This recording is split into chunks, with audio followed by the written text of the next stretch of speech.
On Tuesday, I visited the office of Next New Networks, where I got to see things like Eric Beck of Indie Mogul turning himself into a werewolf. I cut up this line map. There you go. Ready for the shot? What's up, NewTeeVee? So this is the office of Fred Seibert, one of the founders of Next New Networks. In front there is Tim Shea showing Herb Scannell behind him and the rest of us the video, the live-action remake of Internet People, which is probably Next New Network's biggest hit to date. It was made by a guy named Dan Meth, who's actually sitting over on the other side of that bookshelf. But over the course of this interview, Fred and I talk a bit about the business of Next New Networks, and we also talk about how Dan Meth made this video and how his relationship started and came to be and where it might go.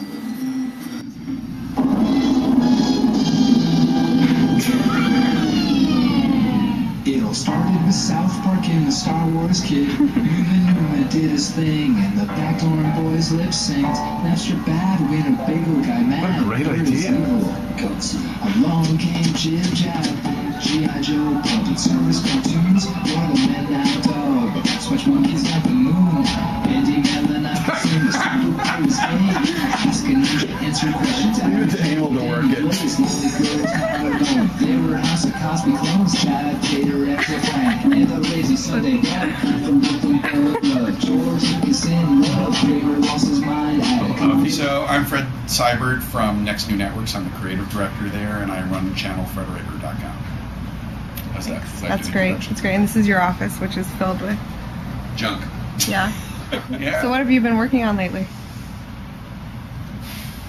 At Next New Networks? Yes. Actually, you know what? Now that I think about it, what I've been working on lately really crosses over both my lives. Okay.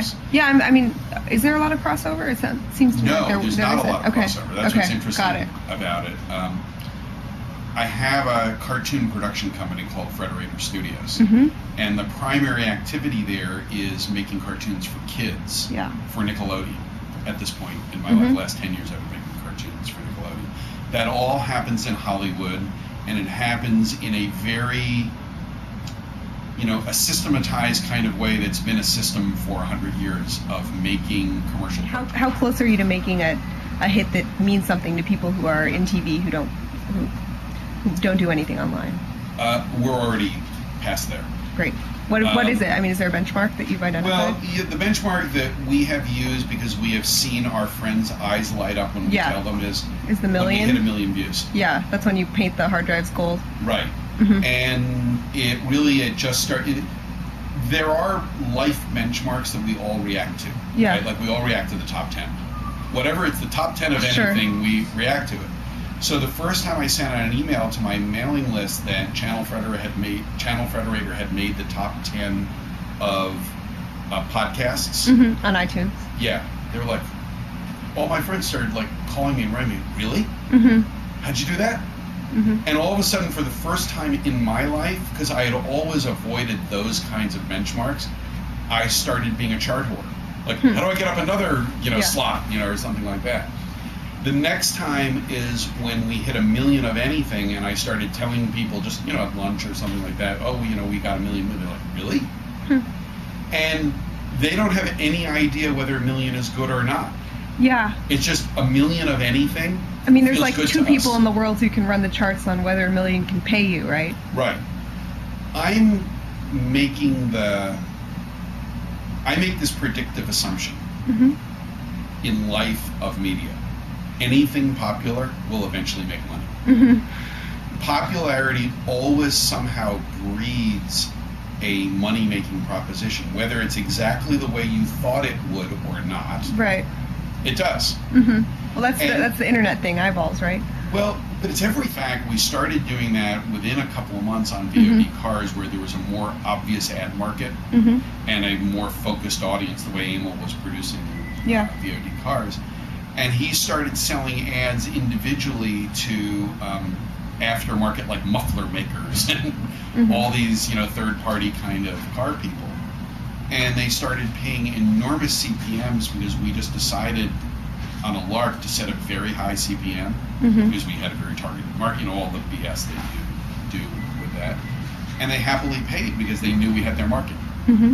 So all of a sudden that started shifting the thought about how the video blog could work from being a useful tool for my business into a separate business, a completely separate business.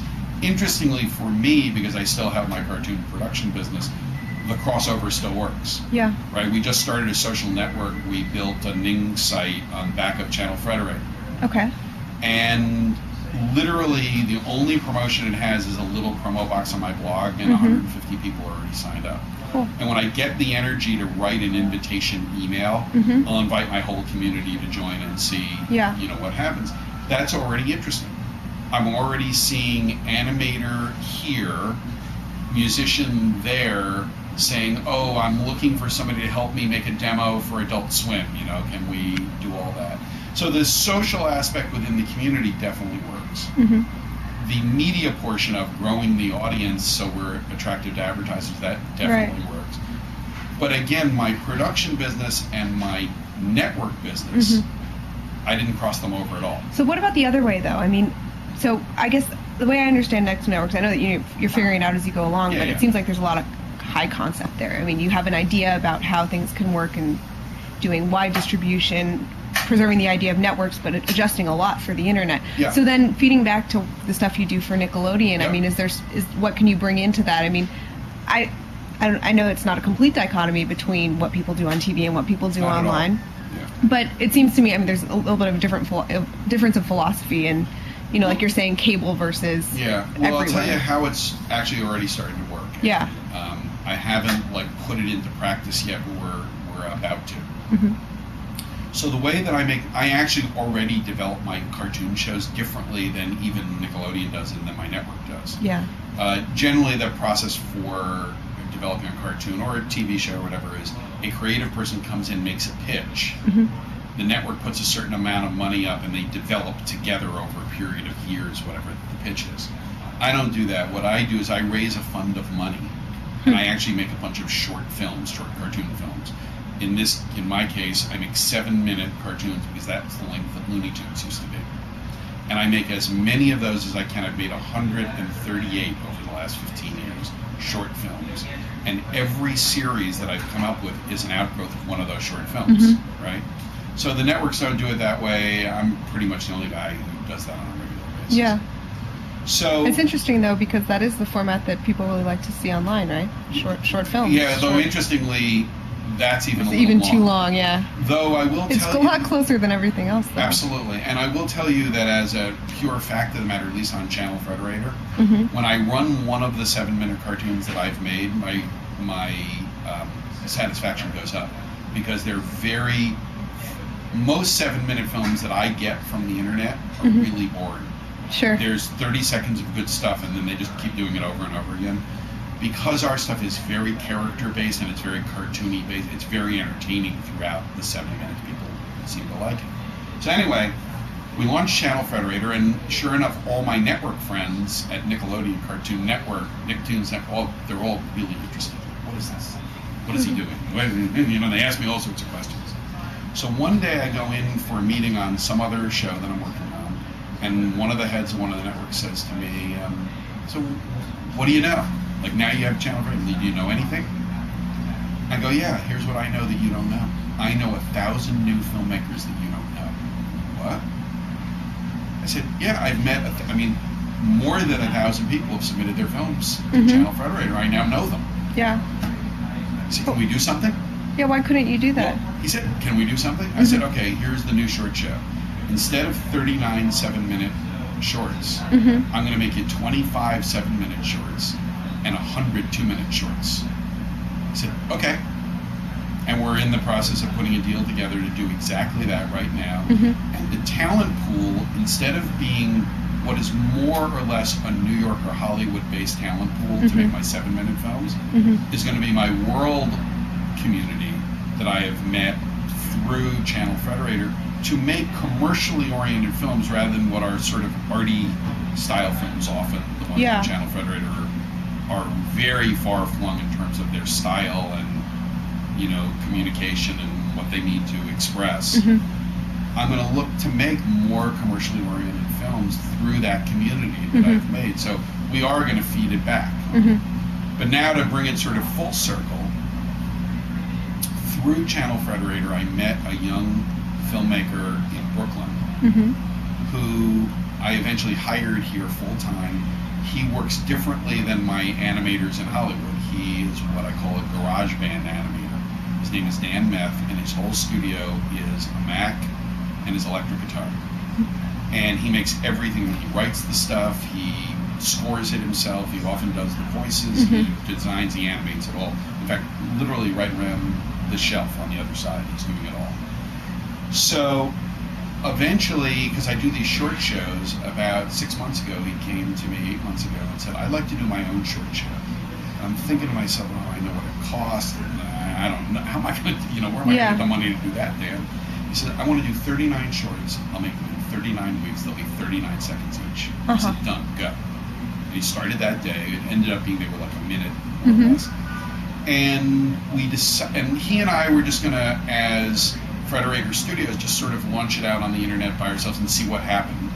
And my thought was, one of them will be good enough we can make it into a TV series for Adult Swim or Comedy Central or wherever it might be. Yeah, which is the standard way you would do something. Standard way I would do it. And that's how, from February until this summer, that's what I was thinking. Right. So one by one, I started asking my colleagues at Next New Networks, well, how do I set up this kind of YouTube account? What do I do with this and that? And they're like, wait, this is what we do? I said, I have all these smart people around me who, in less than a year, have developed a fairly sophisticated knowledge of how to use the tools and our partners to make things bigger. And so I went and made a deal with Next New Networks. Can you distribute what we're now calling the Meth Minute 39? And they went, well, sure. And we made a little deal among ourselves. And we launched 3 weeks ago Internet People, which is now at 4 million views with all of our super distribution thing. It has increased our site traffic at Channel Frederator by tenfold. Really? Yes. What's the site traffic on Channel Frederator? It was very small. It was under 50,000 per week. Because we had built our community at iTunes. Yeah. So we had this huge disproportionate thing at iTunes, and when we moved on to a Flash player on our site, our audience just wasn't used to it. And you were still on iTunes for them. But we're still on iTunes to this day because we're super distributed, right? Sure. Internet People, which we launched through partner relationships at YouTube, at iTunes, at Break, at MySpace, at MetaCafe, you know, at all sorts of places, went to about 4 million views so far. And we've had almost 500,000 views at Channel Frederator Player, Next New Networks Player. Yeah, well, everyone wants to go find out who all the internet people are. Isn't You know, that like great? there's It worked out It was a great. really nice little advertisement. It's awesome. So next Thursday, October 4th, we launch the weekly series, episode 2, and then every Thursday at noon. And all these internet people are a funnel that we can introduce into now what is this weekly Meth Minute short series. Yeah. And all of a sudden, my lives are crossed over. My production life, because Frederator Studios produces that on their own with no input from anybody. Dan does what he does. Next New Networks has become our distribution network, and Channel Frederator is our network. And they're luckily in the same building. Right? And someone from a very large network actually, when I showed it to them, said, can we buy this? I said, no. And they said, why not? I said, you know, I'll do deals with you when I have to, but I'm really sick of the slave deals that you give us. Yeah. I'm going to make this a hit without you. I'm going to make money without you. They, what do you mean? I said, well, I was originally hoping that I could sell you a series. Right. Maybe I will, maybe I won't. But the truth is, if I had my druthers, whatever becomes the one we want to make into a series, I'd rather launch as a completely original internet series with an advertising partner from the beginning. And I'd like this to be our Beavis and Butthead or our South Park. Yeah. That explodes not just our site, but our medium as a place where culture-changing original programming can launch from, animated programming. Yeah. We'll see. So it's funny. I mean, the internet isn't just enabling independent content producers, but Right. creators, but also the producers. I mean, people like Years ago, the guy who wrote The Princess Bride, All the President's Men, a famous screenwriter named William Goldman, wrote a book called Adventures in the Screenwriting Trade. It was half memoir and half reflection. And one of the famous thing that came out of the book is he had a chapter title called In Hollywood Nobody Knows Anything. And it really resonated with a lot of us because to this day in my traditional business, I believe that I succeed a lot more when I don't think I already know something, like when I'm starting fresh all the time. So I was asked this group of 100 people, so in this internet thing, do you feel like you don't know much? And most of the people raised their hand. I said, join the club. Anyone who tells you they know anything, whether it's a journalist, a blogger, NewTeeVee, it doesn't matter. If anybody tells you they know anything, they're lying to you. Because if nobody knows anything in Hollywood, and that's been around for 100 years, how can they know anything in this thing? So I thought I would show you Dan Meth himself, but he ended up being a little bit camera shy. Bye. I'm dead. things.